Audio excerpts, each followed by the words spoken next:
Quando falece alguém assim na família e tem que fazer shodin, né? O Tina Mokachan falou que tem que seguir os 49 dias, mas é obrigatório? Como funciona? Por quê? Né? Quanto tempo? São os 49 dias mesmo? Então, antigamente, né, as pessoas seguiam a risca, né? Os 49 dias, né, durante o período de luto, que seguia realmente não comia nada do que era carne, né? Só come verdura, legume, né? Só coisas que não usa carne.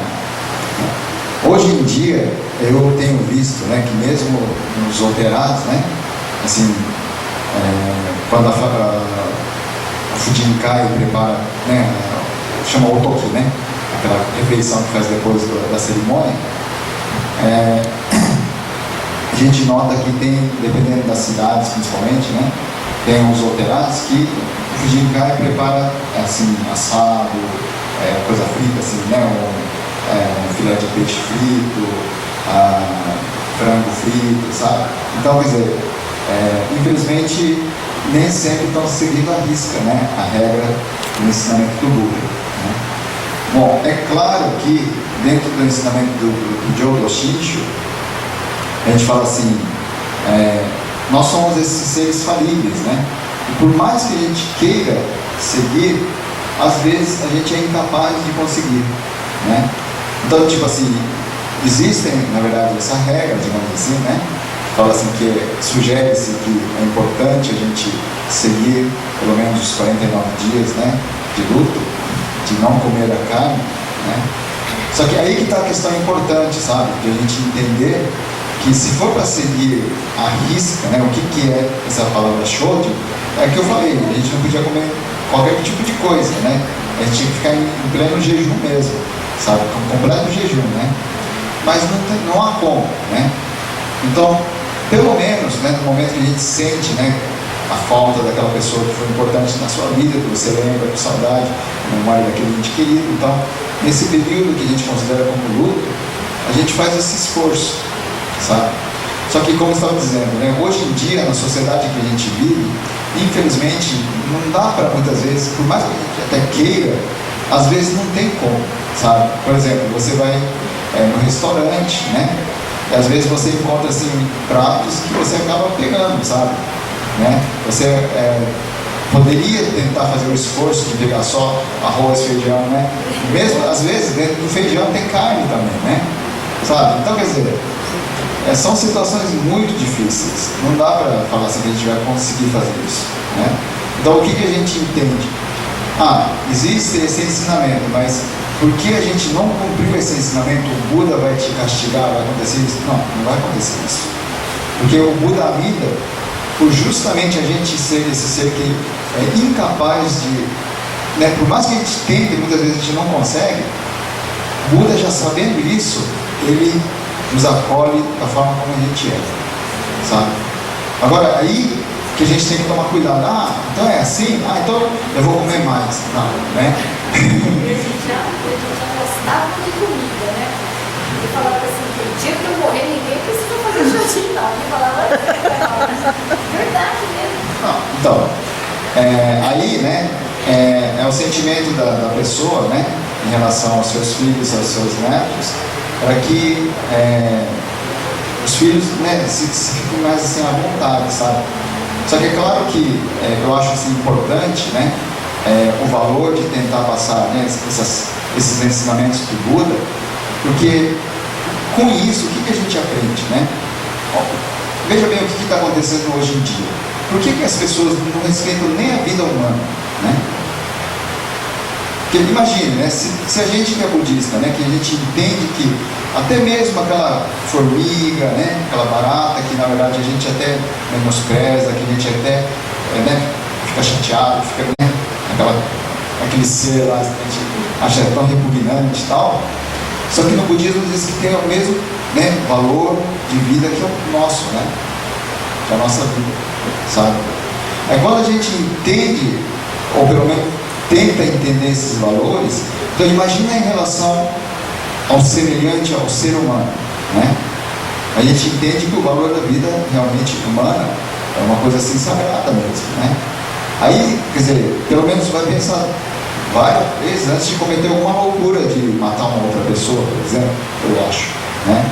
Só que infelizmente a gente, esse ser ignorante, né? Por exemplo, num acidente, né? Você não está assim querendo matar a pessoa, né? Só que de repente o carro que você estava dirigindo, a moto que você estava dirigindo, atropela alguém e mata a pessoa. Infelizmente pode acontecer isso, né?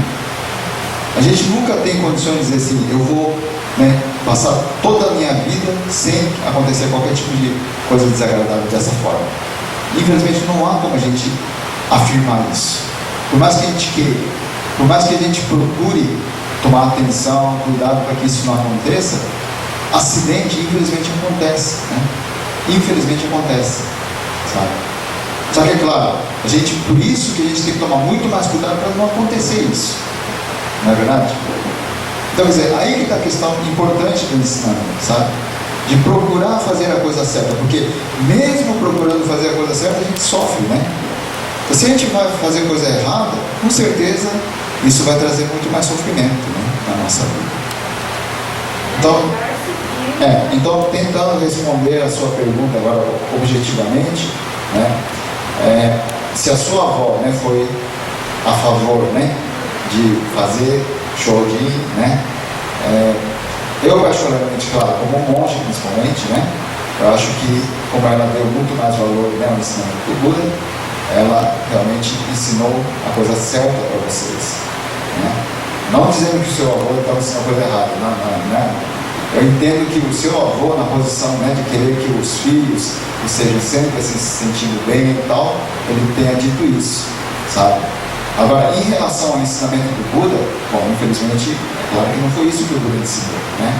A sua avó é que está dentro do ensinamento do Buda, né? Agora, a compaixão do Buda está atuando sobre todos nós, né? Porque veja bem essa situação, desculpa falar assim, tá? Assim, francamente, né?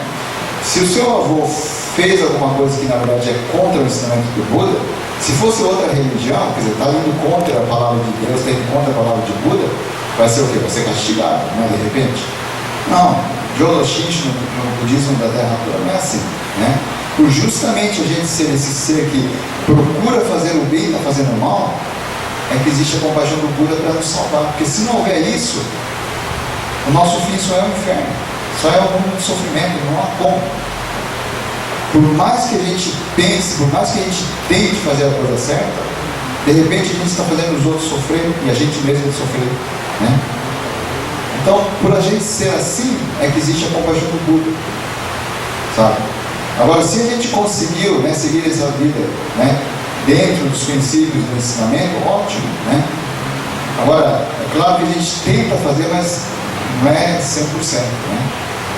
Infelizmente é assim. Agora, o que eu posso dizer então, que ideal seria, claro, se você puder, seus familiares, né, daqui para frente também, faleceu meu pai, faleceu minha mãe, faleceu meu filho, meu irmão, né, tentar fazer o possível, né, para manter, seja 7 dias, seja 49 dias, pelo menos aquele período de luto, né, ou assim, durante um ano, aquela data do falecimento da pessoa, né, pelo menos, que nem lá em casa, né, a minha família, quando a gente era pequeno, a gente era mais rigoroso, sabe, os meus pais. Porque também, claro, existia, né, os meus avós também estavam juntos, né. Eu lembro que, quando a gente era pequeno, quando era a data de falecimento de alguém da família, né, assim, um antepassado nosso, a gente fazia shojin, né. Inclusive, na verdade, até no dia 16, que é a data de falecimento do mestre Shima, existe o shojin. Na verdade, todos os adeptos da Jodo Shinshu deveriam tentar fazer shojin nesse dia, né? Agora, no dia 16, né? Então, mas voltando sobre a minha família, né? Eu lembro que então, quando a gente era pequeno, quando era dia de shojin, era assim, desde o café da manhã até o jantar. No dia do shojin, né? Um dia só, né? Só que depois que a gente foi crescendo, que a gente, né, entrou dentro da sociedade, começou a viver assim. Aí a minha mãe fala assim, então vamos fazer o seguinte, né? Pelo menos meio período. Vamos fazer um esforço, né? Pelo menos meio período, né? Então até o almoço a gente procura não comer, agora no jantar, ou vice-versa, né? Um dos períodos que a gente procura evitar de comer a carne. Agora depois que eu me casei já liberou tudo. Infelizmente. Depois vou apanhar no canto. Brincadeira, né? Não, mas isso eu nem expliquei para mim ainda, né? Ela não tem culpa, não está sabendo, porque na verdade ela está ouvindo isso hoje, assim, principalmente esse dia 16, eu acredito que ela praticamente nunca tenha ouvido dizer, né? Mas lá em casa, os meus avós, principalmente, né?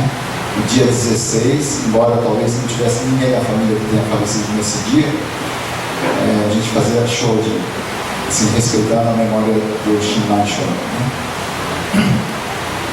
Então, eu acho que é importante, se você conseguir manter isso dentro da sua família, tirar chapéu. Mas que pelo menos, né, esse valor, essa ideia, seja repassada para os seus filhos. Mesmo que, digamos assim, não consiga praticar certinho, mas que esse valor é importante que seja repassado. Tá?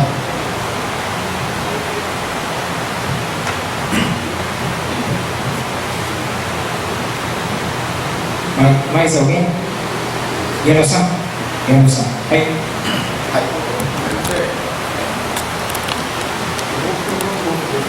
Não, tudo bem. Eu queria que explicasse ao pé da letra Namo Amida. Namo Amida Butsu. Em japonês. Nada a ver com o japonês. A palavra, né, que a gente diz que é composto de 6 kanji, né, ideograma, Namo Amida Butsu, né? A gente explica da seguinte forma, né? A palavra Namo, né, provém do sânscrito, que é namas, né? Namas, que significa assim, confiar, né? Você se entregar plenamente, você confiar plenamente. Isso é Namo. A significa negação, não. Mita significa medir, né? E a palavra Butsu, na verdade, se originou de duas palavras em sânscrito, que é Tayus e Taba, né? Namo Amita Yus e Namo Amita Ba. Desculpa, então não era Tayus, Ba e Yus, né? Ba significa luz, sabedoria. E Ba significa vida. Ba significa luz, sabedoria. E Yus significa vida, vida e compaixão. Né? Então, o que aconteceu? No chinês, na língua chinesa, ficou Namo Amida Butsu, juntando a palavra Namo Amitabha, Namo Amitayus, tornando uma coisa só. Então, a gente traduz assim como sendo: eu, né, confio plenamente no Buda, que é a vida, a luz, sabedoria e compaixão infinita, eterna, que não tem como medir, que não tem obstáculo, que não tem, que é imensurável, que é infinito e eterno. Então, isso seria Namo Amida.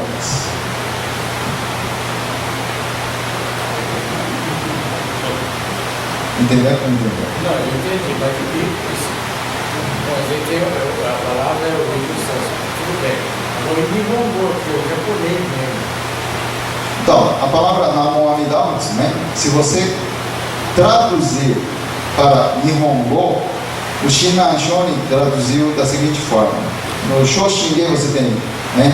Kimyo Muryo Junyorai, Namo Fukashi Niko, Então essas duas palavras, né, Kimyo Muryo Junyorai, Namo Fukashi Niko, seria a tradução do chinês para o japonês. Então, Kimyo significa confiar, né, você se entregar, Kimyo, né, Kimyo. Agora, Kimyo, Muryoju significa assim, Buda de vida infinita, né? Então, Kimyo, Muryoju, Nyorai é o Buda, na verdade, né? Então, você confia, você acredita, vamos dizer, acredita, né? Você confia no Buda de vida, luz, sabedoria, compaixão, sem obstáculos, sem limite, imensurável e eterno. Que é Namo Amidal, que é Kimyo Muryoju Nyorai, Namo Fukashi Niko, seria, na verdade, Então seria isso daí, definido isso. seria a mesma coisa, seria o sinônimo, né? Seria uma explicação, um sinônimo dessas palavras. Bom, eu vou fazer o seguinte então, né? Na próxima apresentação eu vou trazer escrito para poder apresentar o que é Namo Amidal, assim, o significado certinho. Apresentar assim para ver, né? Porque se a gente recita isso daí, a gente está entendendo o que ele está falando. Não, Para surtir efeito dentro também. Eu acho que tem que surtir efeito, algum efeito dentro também. Então, a gente espera, né? Porque falar por falar, fica no ar. Agora, entendendo, você vai captar ele para dentro do mundo. É isso que eu quero entender. É perfeitamente, né? Assim, compreensível, né? Essa situação de a gente querer entender o que a gente está falando, o que a gente está lendo, né? Isso também, claro, tem um valor, tem a importância. Agora, acho que vai ser na próxima edição do jornal do Hongami, vai falar uma coisa a respeito da questão do Namo Amidal, de você recitar o Nembutsu, que a gente fala assim, né? Que em japonês existe um termo, né? Uma expressão que fala assim, Karanembutsu, né? Que você recita como se o Nembutsu não tivesse valor, que não tem assim sentido, né? Que você não coloca sentimento dentro dessa recitação, que a coisa está vazia, não tem sentido, não tem valor, né? Então, existe uma matéria, né, no próximo jornal que fala sobre isso, que da gente, né, enquanto ser humano, o que a gente recita, na verdade, não tem qualquer tipo de intenção da gente, né? Pode até ter, claro, né? Pode acontecer que a gente está pensando assim, poxa, eu gostaria que o Buda, né, me deixasse numa situação mais confortável, mais agradável e tal. Você está lá, não, pode acontecer, né? Acontece que, por mais que a gente tenha esse sentimento, essa intenção, isso não está afetando, não vai estar interferindo na ação do Buda. Porque o que o Buda quer é que a gente, né, venha se tornar Buda também. Essa é a intenção, esse é o desejo do Buda, né? Agora a gente não quer se tornar Buda, a gente quer simplesmente ficar rico, né? A gente quer simplesmente ter uma vida longa, a gente quer ser feliz, coisas assim, né? Não é? A gente não quer se tornar Buda, né? A gente só quer coisa que é da gente, o que é do nosso agrado, que a gente gostaria que fosse como a gente deseja, né? Só que essa intenção, esse desejo nosso, na maioria das vezes, é totalmente diferente do que é o desejo do Buda, né? Então, aí existe o karma positivo. Então, existem as ações que a gente faz, né? Que seria consideradas assim o mal, né? E existe, digamos, o bem, né? Só que o bem que a gente faz não é um bem assim verdadeiro como é o bem do Buda, sabe? É um bem no nível humano, né? Isso é importante a gente fazer, porque se não fizer isso, as coisas nesse mundo é um caos, né?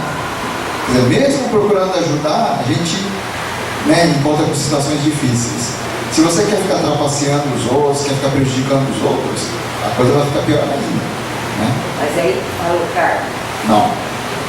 A palavra karma refere-se, sem dizer se é positivo, negativo, se é bom, se é ruim, sem colocar valores, é ação. Tudo que a gente faz ou deixa de fazer, nessas três formas, que você está pensando ou sentindo, né, internamente, ou falando, ou agindo fisicamente, né? Então, por exemplo, assim, eu estou aqui nesse momento, né, pegando um copo fisicamente, eu vou beber a água, né? Pensamento, ação, Então, pensamento. por que eu fiz isso? Porque o meu corpo, eu estava sentindo assim, né, a garganta seca, né? Eu estava querendo tomar a água para aliviar essa situação desagradável desse momento de estar sentindo assim sede, né?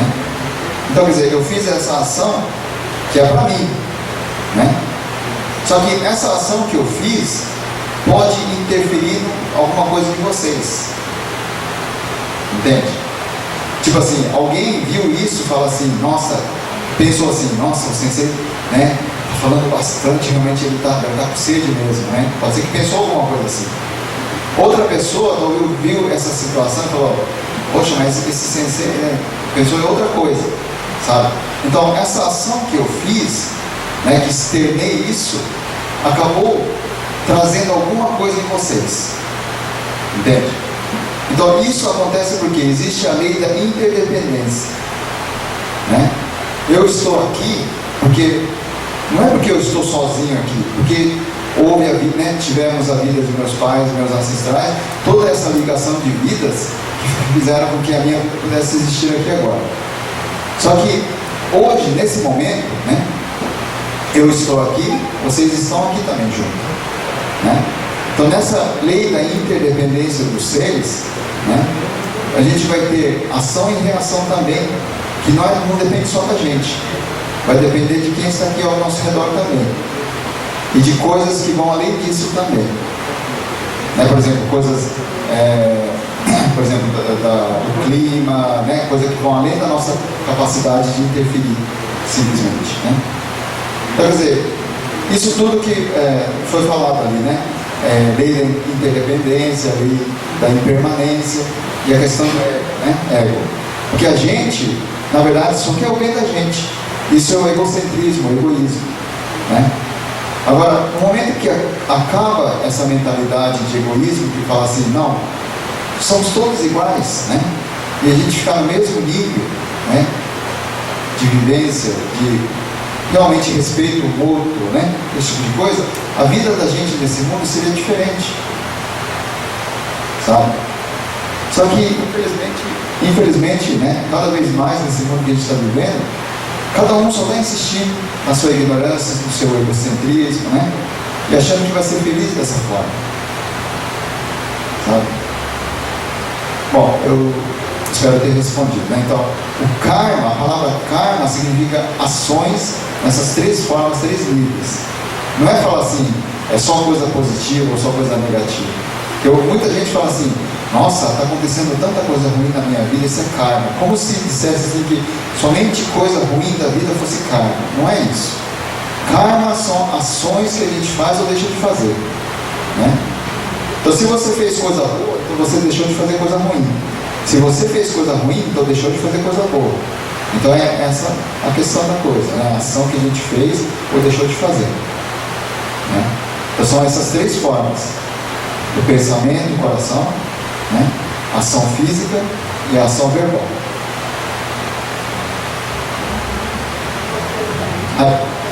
Pode?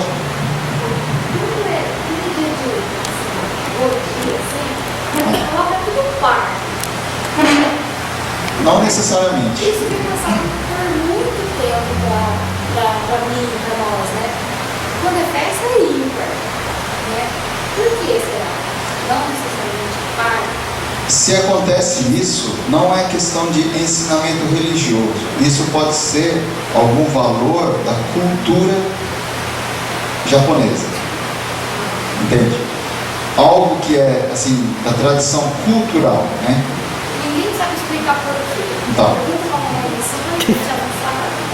Então, infelizmente, né, acontecem muitas coisas assim que estão voltadas, né, a essa questão religiosa, que na verdade muitas vezes são superstições, sabe? São superstições, né, que a pessoa fala assim, se colocar o número, por exemplo, o número 4, né, que a pronúncia do número 4 em japonês é shi, que a pronúncia de uma outra palavra, né, que é igual, mas que o sentido, claro, é diferente, seria a morte também é shi, né? Então, quer dizer, você fala assim, shi de número 4, mas a pessoa pode entender como sendo shi de morte, né? Então, quer dizer, eu ouvi dizer que no Japão, dependendo, né, do hotel, hospital, principalmente, se não tem quarto de número 4 e número 9, né? Por quê? Porque quem entrar naquele quarto que é chi, então quer dizer, está falando que vai morrer, é chi, né? Quem entrar no quarto que é ku, que é o 9, e ku na verdade seria sofrimento, né? Numa outra palavra, então fala assim, eu vou entrar aqui nesse quarto, só vou ficar sofrendo aqui dentro, então ninguém quer isso, né? Então o que acontece? Eles já tiram esse número 4 e número 9 dos leitos dos quartos das pessoas, no hospital. Ou até mesmo no hotel, né, diz que acontece isso. Mas isso na verdade é superstição. O ensinamento não tem nada de falar que é par, ímpar. Eu nunca ouvi falar assim dentro do ensinamento que tem. Não. Nunca ouvi falar. Agora, existe, por exemplo, né, essa situação, por exemplo, aqui no altar, né? O vaso de flor, se você põe 2, né, esses pares aqui na frente, aí o castiçal de vela também tem que ser 2. Isso é uma etiqueta, uma regra dentro da ornamentação. Isso existe. Agora, número de oferenda, né, manju, né, motim, não sei o quê, tantos punhados, tantos, né? Isso eu nunca ouvi falar que tem que ser pago, que tem que ser limpo. Nunca recebi nenhum tipo de informação dentro do ensinamento que esclarecesse isso. Então, para mim, né, o que foi dito é que se alguém fica preso a essa ideia de que tem que ser pago, tem que ser limpo e tal, porque como não existe explicação assim concreta no ensinamento, isso também faz parte da superstição da pessoa. Não pode ser quando quiser. Poder pode, né? Só que quanto quiser, você vai colocar uma montanha assim, não vai, né? Então, é uma coisa assim razoável, né? De você colocar. Não tem quantidade, tem que ser par, tem que ser ímpar, isso não. E quando é missa, assim, tem que ser antes da data? Fica só depois? Tem alguma explicação para depois? Na verdade, né, o que a gente pode dizer é que, digamos, o que deveria ser, né, correto, é fazer no dia que é a data da pessoa. Então, por exemplo, faleceu, aí tem 7º dia, né? Então, se faleceu no sábado, né, o 7º dia vai cair na sexta-feira, porque sábado, a data do falecimento já é contada como sendo o primeiro dia da pessoa falecida. Sempre fica um dia antes. Porque a contagem da tradição budista, né, japonesa, é que o dia que a pessoa faleceu já é contado como sendo o primeiro dia. O ano que a pessoa faleceu já é contado como sendo um ano, quando já vai contando assim, né, após o primeiro ano completo, a partir então, do segundo ano já é dito como terceiro ano, né, a missa do terceiro ano. Por quê? Então, se faleceu, vamos supor, ano passado, né, então conta o ano passado como sendo o primeiro, né, aí esse ano o segundo e ano que vem o terceiro. Né? Então, se a pessoa faleceu ano passado, esse ano é um ano, um ciclo de um ano. Aí, ano que vem, já é terceiro ano. Né? Então, é que no japonês tem essa forma de contar como kazoedoshi, né? Então, quer dizer, é sempre contado, assim, já o ano da pessoa, um ano, já considerando um ano já. Por isso que festa, então, quando é festa, pode ser depois, Não, aí também não tem nada a ver. Só que em relação à questão religiosa, é dito assim, o ideal seria fazer no dia. Pode ser durante o dia da semana, qualquer dia que cair, seria o ideal fazer no dia. Só que o que acontece? A gente, como tem tanto compromisso tempos nessa vida, então o que acaba fazendo? Acaba fazendo no final de semana. Aí as pessoas, como já ouviram falar assim que tem que fazer antes, não pode atrasar e tal, e isso ainda infelizmente foi passado de uma forma muitas vezes, na verdade, com preocupações, assim, desnecessárias que se tornaram superstições, as pessoas falam assim, então tem que antecipar, Só que na verdade, não é que tem que antecipar, O que é dito dentro do ensinamento? O ideal seria fazer no dia, mas se acontecer de que realmente por motivos de família, ou operar, tal, às vezes acontece não poder fazer no dia, se no caso acontecer isso, seria melhor antecipar do que atrasar. Isso é dito dentro do ensinamento. Mas existe uma razão, existe um motivo. Aí eu vou explicar isso agora. Por que é melhor antecipar do que atrasar? Porque nós que estamos aqui nesse mundo, a gente não sabe o dia de amanhã da nossa vida. Então, quer dizer, quanto antes você encontrar com o ensinamento do Buda, é melhor para você. Entende? Então, se acontecer essa oportunidade de você receber o ensinamento do Buda, que é através dessa cerimônia doente da família que faleceu, o 7º dia, 49 dias, 1 ano e tal, se você não tem condições de realizar a cerimônia naquele dia, que é a data oficial, de Menit, que fala, que é a data do falecimento da pessoa, então, se a cerimônia vai ser feita ou antes ou depois, então fala assim, se você não tem a certeza do dia de amanhã da sua própria vida, então é melhor que faça antes. Então, com isso, é que se diz que é melhor antecipar do que atrasar. Mas é claro que, mesmo entendendo isso, se acontecer de precisar passar alguns dias, algumas semanas, na verdade não tem nada, não precisa se preocupar porque atrasou. Isso não tem importância. Não tem importância. Então, o importante passar agora para os seus descendentes, é o fato de que, se acontecer de precisar antecipar, que faça isso, mas não ficar temendo que vai atrasar, não é isso. É que você tem que encontrar o ensinamento o quanto antes, Então é melhor adiantar. Então, com esse sentimento, com esse entendimento, você pode se explicar dessa forma. Mas não falando assim, se atrasar vai acontecer coisa ruim para você, isso não tem nada a ver. Então, não é que não pode atrasar, não tem que atrasar, Isso, se você acreditar dessa forma, isso é superstição. Agora, se você entender que, não, se a gente não sabe o dia da manhã da nossa própria vida, quer encontrar o quanto antes o ensinamento do Buda, aí sim você pode entender que é importante a gente tentar, se precisar ou antecipar ou atrasar, seja melhor adiantar, antecipar, Tudo bem?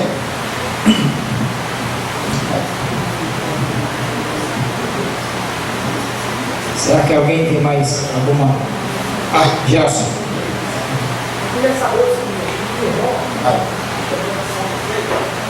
quando você nasce, aí a vida de nascer está com 1 ano, não é isso? Por quê? Eu ouvi dizer que, como existe o período de gestação da mãe, de 9 meses, praticamente quase 1 ano, então, no momento que a gente já nasceu, já tem todo esse período de vida dentro do útero materno, Então é contado assim que a nossa existência já acontece no momento que a gente já está dentro do útero materno, e a nossa vida está lá já. Embora fisicamente aqui fora a gente não esteja ainda, vivendo aqui, compartilhando essa vida aqui terrena, mas como a gente já está dentro do útero da mãe, então esse período já é contado já. Então eu ouvi dizer que isso que faz com que a contagem japonesa seja considerada já, no momento que a gente já nasce, já é o 1º ano já. É 1 ano. escravizado.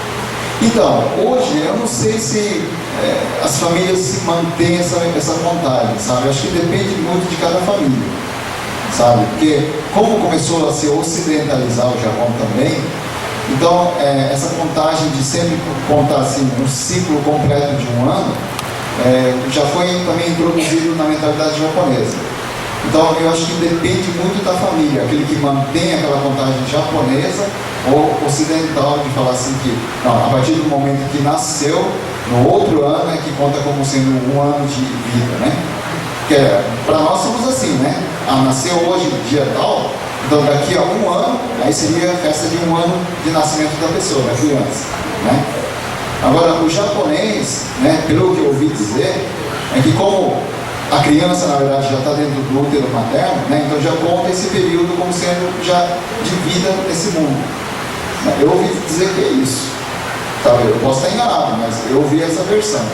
Eu não sei se alguma outra pessoa tem alguma outra forma de contestar essa explicação. Vamos falar a respeito disso, porque há uma avaliação que muitas pessoas sempre nascem com 7 meses, 6 meses. Acontece. Normal é 10 meses, alguns dias a mais, né?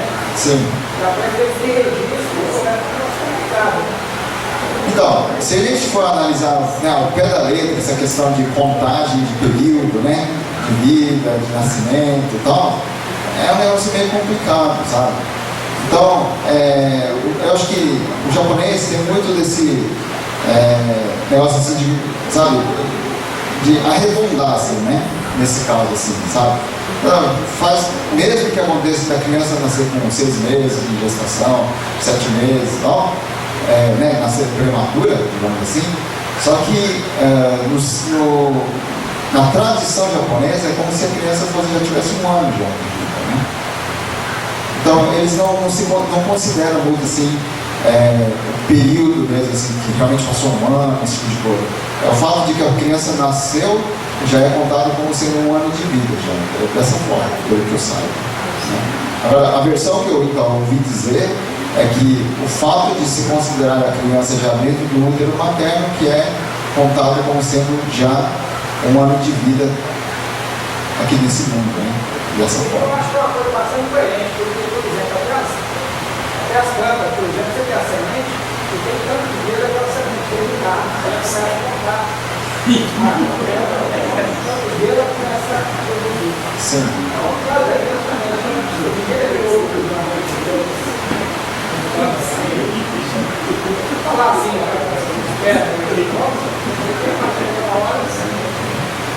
Então, desde o momento que houve, né? Sim, desde o momento que houve a concepção, né? De uma vida dentro do útero materno, existe um período que, claro, cada criança vai ter um período de gestação própria, né?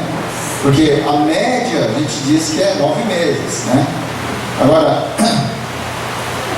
pela contagem japonesa, parece que diz que é todos que tocam, né? Quer dizer, são 10 meses e 10 dias. Então, até isso já é diferente do japonês. O japonês fica mais tempo dentro do útero. Na tradição ocidental fala que são 9 meses, em média, né? O japonês fala que são 10 meses e 10 dias, que é a média, né? Bom, mas o fato é que cada um tem o seu período de vida, sabe? E mesmo nascendo nesse mundo, tem criança que, né, infelizmente vem ao mundo fisicamente, mas vem sem a vida, né? Acaba falecendo antes de nascer, né? Outras, algumas horas, né? Alguns meses, algumas semanas, alguns meses, alguns anos. Alguns vivem mais, né? Um longo período assim que, né? É realmente considerado longevidade, né? Cada um terá um período de vida terrena, né? Mas o fato é que uma vez que foi concebida essa vida terrena, essa vida fisicamente vai acabar, né? Fisicamente, né? E é isso que o Buda Amida, então, vem nos salvar, fazendo com que a gente tenha uma vida eterna, né? Só que, claro, é totalmente diferente dessa vida que a gente está aqui vivendo hoje, né? Não é a mesma coisa. Mas se falar, o que é essa vida? Como é que é? Infelizmente, eu não tenho capacidade de mostrar, de demonstrar isso de jeito nenhum, porque eu ainda estou aqui nesse mundo, né? No momento que eu deixar essa existência terrena, eu vou entender como é que realmente é essa vida da Terra pura, né? Só que essa representação desse mundo, né, ideal do Buda Amida foi narrado, foi descrito pelo Buda Shakyamuni como sendo esse altar, né, que é a representação da Terra pura aqui na Terra, né? Só que tudo isso é simbologia, que não é que existe lá, né, sei lá, nos confins do universo ali, né, um lugar assim dourado, desse jeito, assim, não é entendido dessa forma, né? É entendido que é todo um processo de simbolização, né, para a gente tentar entender uma coisa que é totalmente abstrata. Não sei se respondeu a sua pergunta, né? Bom, se ninguém mais tiver nenhuma pergunta, já são 9h30, né? Então vamos, só antes de encerrar, agradecendo Sensei, gostaria de agradecer pela presença de todos aqui mais uma vez. Yoshimi-san, me prestigiar hoje. Tomomo-san, casal do Couto, de Tangará, do Dr. Capulante, né?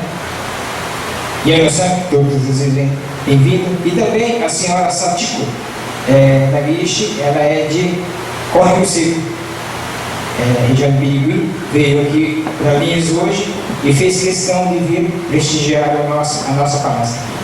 Ficamos muito satisfeitas, né? E, então, antes de encerrar, próximo, já em novembro último, você está perguntando, dia 20 de novembro, uma terça-feira. Para você teria algum problema? Só vou ter que dar uma olhada na agenda, né? Ah, tá. Acredito que É uma sugestão de data, em terça-feira. Então seria já o último deste ano, tá bom? Então fica assim. E então vamos. Só vou ler então uma das cartas, né, do mestre Irene para encerrar a minha explanação, agradecendo a atenção de todos, né? As perguntas também agradeço, né? Eu espero que tenham sido válidas para todo mundo, né? E, claro, muita gente fica assim meio envergonhado de fazer perguntas, falar, se eu perguntar isso, será que os outros não vão ficar rindo de mim? Né? Mas entendam que ninguém nasceu sabendo das coisas, né? A gente veio a este mundo, né? Recebeu a vida, mas temos que justamente aprender tudo nesse mundo, né? É coisa importante a gente aprender o que é o ensinamento do Buda para seguir valorizando essa nossa vida, eu acho, né? Eu gostaria de ler agora ao final a carta do mestre Irene, para, dentro dessa reflexão, encerrar a minha explanação de hoje também, né? Então, vou fazer a leitura da carta do mestre Irene.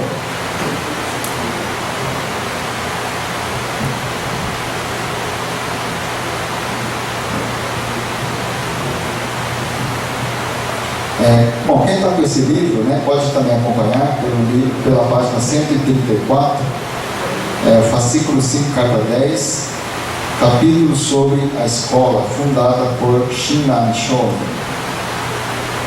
página 134. O cerne do ensinamento pregado pela escola fundada por Shinran Shonin é de que a mente confiante Shinji é fundamental.